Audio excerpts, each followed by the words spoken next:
Guys, how you doing? Hope you're well. Today I want to talk about all of my products which I just was not that impressed with. Call it whatever you want. Disappointing products, product regrets, products I wish I never bought. whatever title I've chosen, but obviously you've seen that by now. But just products that I just really was not that impressed with, despite the hype or no hype. Just didn't work for me. Let me just put the disclaimer out here. If some of these products I'm talking about you really love, then that's great. Obviously products work differently for different people, but these products just did not work for me. So it doesn't necessarily mean they're bad products, but so the first product I want to talk about has to be this mascara here. Now this has got to be one of the most gimmicky mascaras I've seen out there, and it doesn't do anything. This is the Rimmel Volume Shake mascara, and it's supposed to stay clump free. Now can you guys see that? So you're supposed to shake it, and then you're supposed to obviously use it after shaking it. Okay, and that's the brush there. Now when I've used this mascara, literally it doesn't do anything to my lashes at all. It doesn't volumize, it doesn't lengthen, it just coats my lashes, and I don't really understand the point of it. So yeah, and this was quite hyped, and I saw a lot of bloggers, as soon as they received this, I saw lots of bloggers writing about it and talking about how amazing it was, and I was just like, it just doesn't do anything. So yeah, this was a big fail. Another mascara that I really wanted to talk about is this one, and this is the L'Oreal Lash Paradise Ecstatic Mascara. And the reason I'm bringing this in is because it doesn't really do much for what it's supposed to do for me. I found it to be quite clumpy, and it doesn't, like, I don't personally like bristles like this normally anyway, but for me it doesn't really do much to my lashes other than really clump them together. I do like it if I am putting it on top of another kind of mascara to kind of give a bit more volume, but on its own I just don't necessarily like it, don't necessarily like to use it. I have seen so many people talk about this. I've seen like massive YouTubers, big bloggers, small bloggers, like everyone, so many people rave about this particular mascara, but it just doesn't work for me. I've seen people, a lot of people that really love this tend to have like really long lashes anyway, and I've seen the effects it gives them, like gives them really lengthening lashes and all of that, but I don't have those types of lashes naturally, so for me it just, I need something to really work, and this just doesn't do it for me. So yeah, I'm putting this in the products that are just a bit disappointing. Right, the next product I'm going to talk about is this. Now this was sent to me by Rimmel, so thank you Rimmel for sending me this, but I just did not like it at all, and it's the Insta Duo Contour Stick. I think I actually tried to use this in my video, and you guys saw it just didn't do anything for my skin tone. This is basically a contour stick and a highlight. So that's the contour there. Now if you can see, this is basically my foundation shade. Like, yeah, this isn't contouring me at all. I don't know if there's a darker one than this, but this says dark, so I'm assuming there isn't. This is the highlight stick. I haven't really played around with the highlight stick much because I'm not really a big fan of the highlight sticks like this, but the highlight stick looks quite like a natural kind of glow.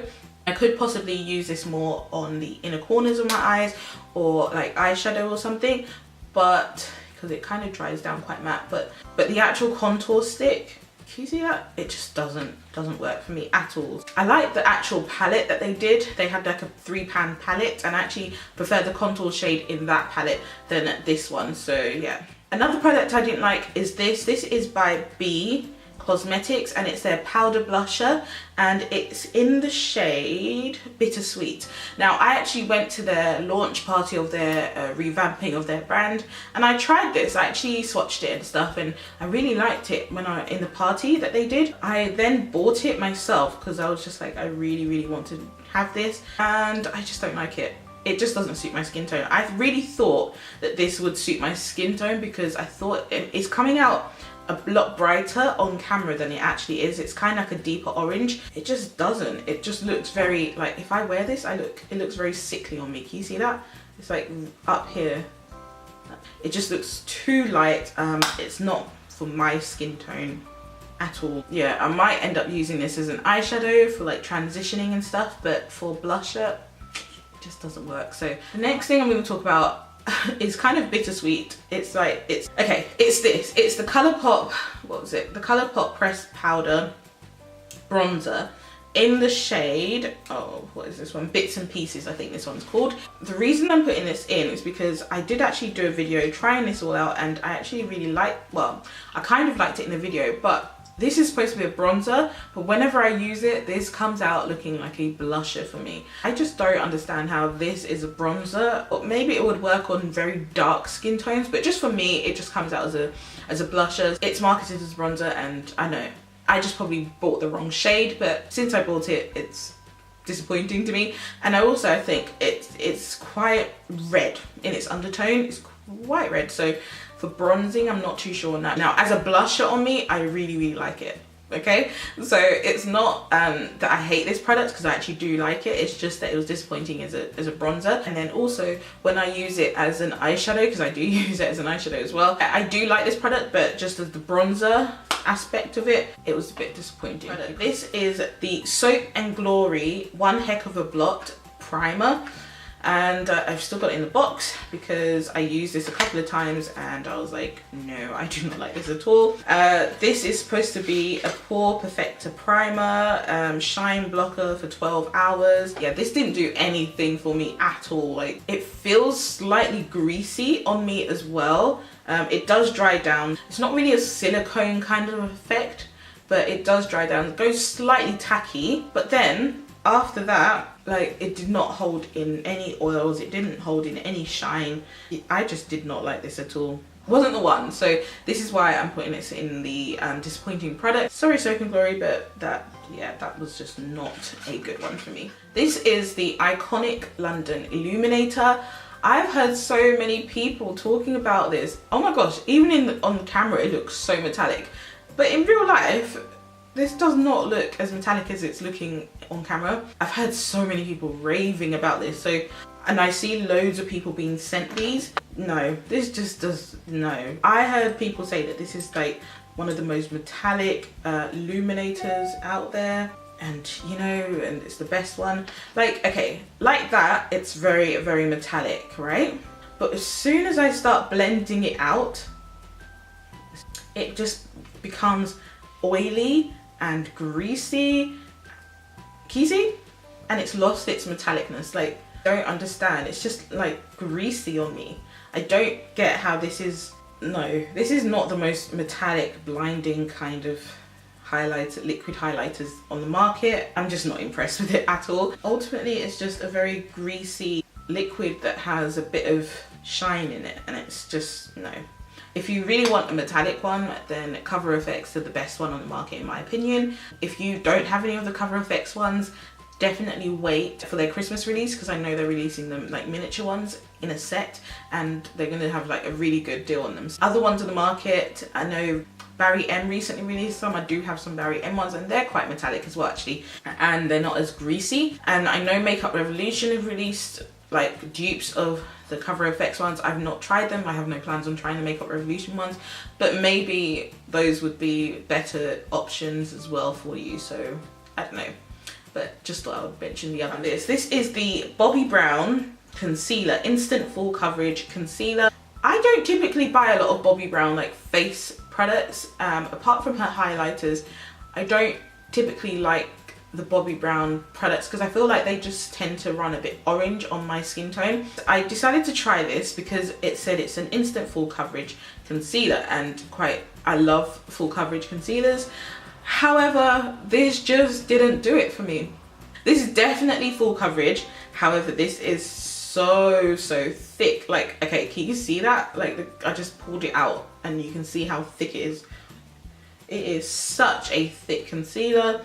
It's quite difficult to blend. It creases like crazy. It's just, oh no, this is just way too, I don't know if you can kind of see me trying to blend this out on my hand, but it's just way too thick and it feels thick and greasy. Yeah, no, I did not like it. And also I was matched in store. Yeah, this is quite orange for me as well. This shade is called Chestnut that I have, and it's a bit too orange. If you really love a very thick concealer, this basically feels like a pot concealer in a tube. If you love that kind of consistency, then you probably will enjoy this. I prefer one that's a bit more liquidy but still full coverage. This creased on me a lot. I might have to show you guys in a video of me trying to use this, but it's just not the one for me. Okay, so I think this is going to be the last product I'm going to talk about. So you guys already know, I think I've mentioned this before, but this is the Brazilian Boom Boom cream, and I know a lot of people love this, so I'm going to be like one of the very few people that are probably going to say they just did not enjoy this cream, but I just didn't. This was £18. First of all, it's so pricey, but this is the smaller version of the actual cream. I didn't pay £18 for it. I got it in the sale when they were doing a discount on Cult Beauty, I think it was. But I don't know, it smells really lovely. It does smell nice, but it just reminds me of my Laura Mercier hand cream, and that's much cheaper, and I don't feel like this does anything really in particular. It's supposed to be like a firming kind of lotion, so it helps tighten and smooth like no other. Fast absorbing body cream. Yeah, I don't really see it doing much for me. I mean, this is the consistency of the cream. It does have like these like slight shimmer in it. For me, I'm just not a fan of that shimmer that it has in it, because on my skin tone personally, I just think it comes out looking quite white on me. And the smell is nice, but it's not the nicest of smells I've smelled. I feel so bad because everyone seems to love this, but it just, I don't know, I just think it's overpriced because it doesn't do anything, but it smells good, and it's just like an overpriced cream, and I'm just like, that's good, but but what are you gonna do for me, you know?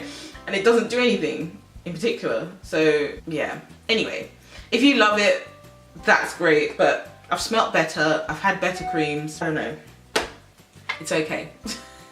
But I just wish I'd never picked it up, to be honest. Okay guys, so that was everything from my disappointing products or product regrets. What have been your product regrets that you've recently purchased? And yeah, I will be interested to see them down below. Please don't forget to like this video if you did, and also comment below and subscribe to my channel and share, because I would really love you to do so. But thanks for watching guys, and I'll see you very soon in my next video. Take care and see you soon. Bye.